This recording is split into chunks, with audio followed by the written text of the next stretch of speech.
So, once again, Captain Stokey lowered his wicker basket. I climbed in and was drawn up into the Gypsy Queen, which happens to be a very small Zeppelin, or Gypsy Zepp. They take people to places no one else will go. In my case, it was to the quarantined city of Aberdeen Dundee, the city of lost illusions. Why did they all leave? Maybe they believe living in the catacombs will slow the effects of the plague. You think it's in the air? I hope to find out. You'll be collecting samples. I would like you to collect some, too. You want me to fly back and forth, scooping up the air? That's right. Very well. Tell me, how effective are these ray guns? It depends on the type. There's the annihilator, the combobulator, the ionizer, and then your whole subgroups of aether oscillators and dark matter particle smashers. But that one ye be holding, that be called a wave disruptor. And what will it do? Depends on the setting. It'll stun. At close range, it will eradicate. That's nice. The disruptor be good for a few rounds, then the rays begin to thin. And the number of rounds depends upon the strength of the setting. Aye. What is the range? Again, depends. 100 yards? God, no. It's more for scaring than destroying. You seem to know a thing or two about weapons. Not this type. Well, may as well settle back. We have a bit of a voyage before us. And so I settled back, enjoying the view from the Gypsy Zeppelin. It was a beautiful moon. I don't mean the ones up there somewhere. I mean Victoria Moon, the one we were flying above.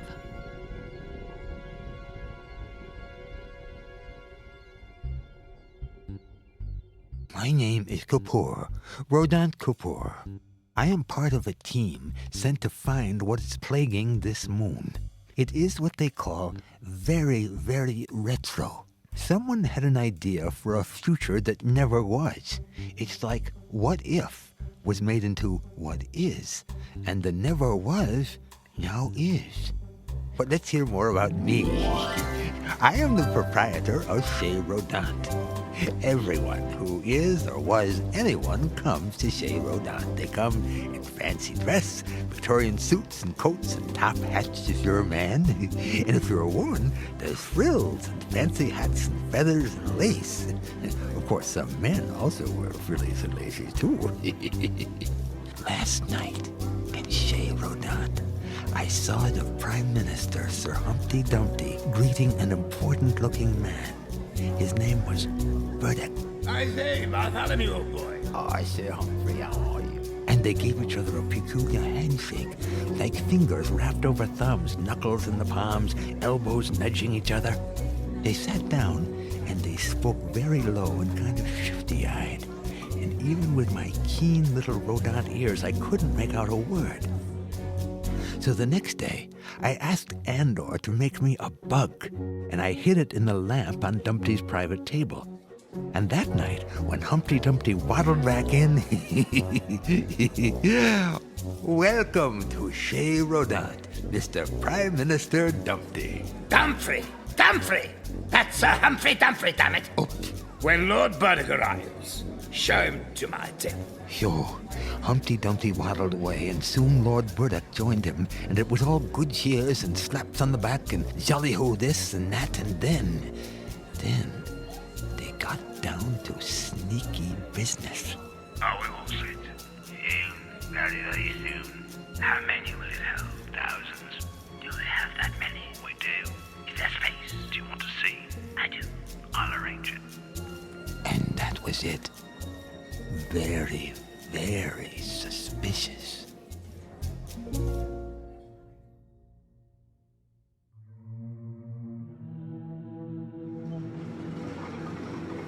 As I was being lowered in the wicker basket to the rooftop below, I slipped on my gas mask. I'd brought along canisters for gathering air samples. The plague wasn't a virus, at least not one we could detect. But there may have been something in the air. Or maybe it was connected to the masks they wore, though I couldn't figure out how. The wicker basket stopped just short of the rooftop. I strapped on the wave disruptor. It was heavy, like it was made out of cast iron. I don't know how you could hit anything beyond a few meters, but if they were that close, you may as well slug them with it. It was beginning to turn light when I climbed down from the rooftop and stood in the street. There was no one about. It was a pathetic-looking place. The parks were neglected, the fountains were dry, the trees lining the wide boulevards were dying. Must have been a nice place in its glory days. Seeing it now was enough to make anyone depressed. I pumped air into a canister. I labeled it. I moved on. I stopped, took another sample, and headed for the catacombs. That's when I heard the sound. I thought it was the Gypsy Queen, but the sound wasn't the same. It had to be a Zeppelin, but it was too dark to see. That was okay. If I couldn't see them, I figured they couldn't see me.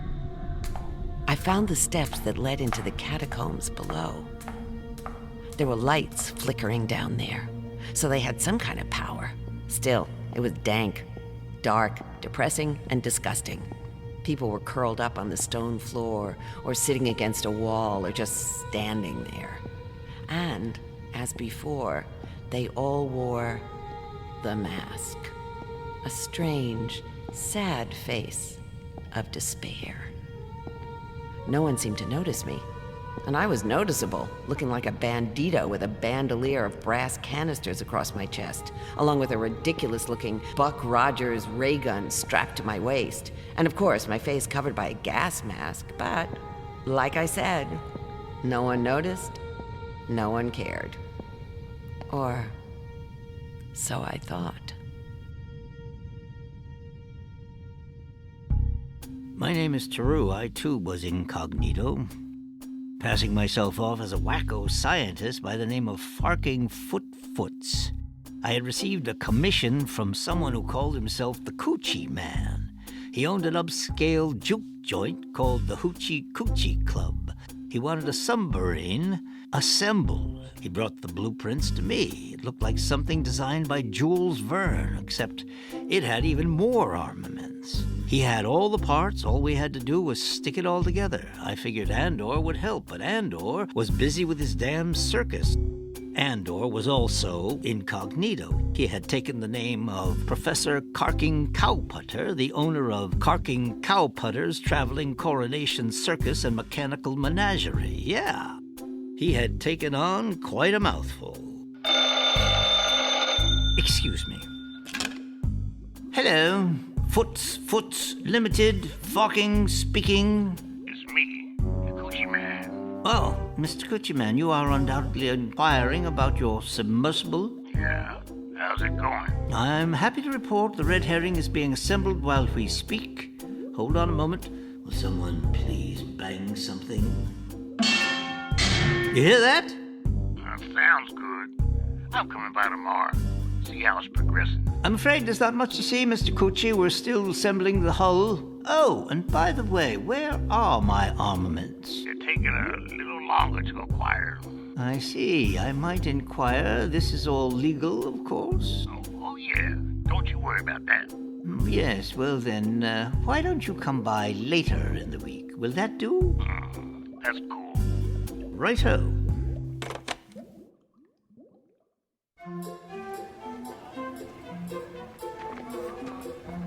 Where is he finding all the parts? Maybe he's taking apart someone else's sub and sending it over piece by piece. Then why doesn't he just steal the whole thing? Who knows? Maybe the door's too small. Why does he want a submarine? I ask myself the very same question. What does Mr. Coochie have up his sleeve for his red herring? That is a strange name. Does sound a little fishy.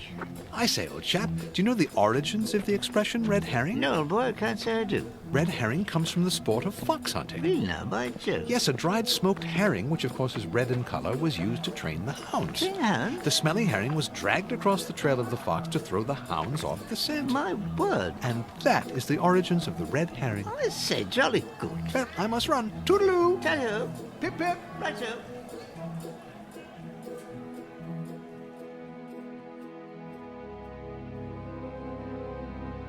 I'd gathered air samples and was headed to the steps leading up out of the catacombs when I saw the woman I'd met the last time I was here. Even though I was wearing a gas mask, she knew who I was. Where is your face? My face is behind this mask. Why are you stealing my air? I'm taking a sample. Put it back. I'm trying to help you. Put it back. It's stale anyway. She is stealing your air! Hey, calm down. Stop her! She is stealing your hair! Stop her! Stop her! People were starting to stir. They were shuffling toward the stairs. They began to form a wall of human bodies. They all wore the same sad face. There was no way I could push my way through, so I figured now's a good time to try the disruptor. I set it on stun with a 90-degree spread. That ought to clear a path. I flipped off the safety. I squeezed the trigger. It worked. I stepped over the bodies and headed up the stairs. But there were more of them. Lots more. They were pouring out of the catacombs. God knows where they were all coming from. It was light out now. I climbed up the fire escape and onto the rooftop. I looked at my watch. I still had 20 minutes until our rendezvous. Down below, I could see the moaners flowing out of the catacombs like masked rats pouring out of a sewer.